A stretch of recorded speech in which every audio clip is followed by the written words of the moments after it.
magnetik dvigatelь va vaqt relesi orqali elektromotorni o'ngga chapga aylantirish sxemasini yig'ib ko'ramiz.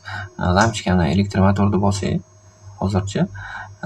Ya'ni bu sxemani yig'ishdan maqsad elektromotorni 5 minut chapga, 5 minut o'ngga aylanadi va dam oladi.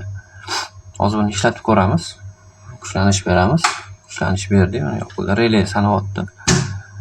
Chapga yondi, aylanyapti elektromotor. 80lik bo'ladi. Dam oldi. O'ngga aylanyapti.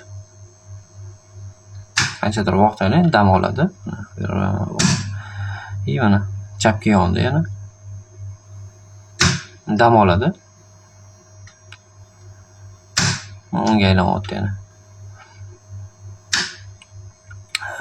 Bu sxemani yig'ishdan asosiy maqsad, ya'ni elektromotorni vaqt orqali o'ngga chapga aylantirish. O'zi vaqtini qo'yib qo'yasiz, qancha vaqt kerak bo'lsa aylanib yotaveradi o'zi.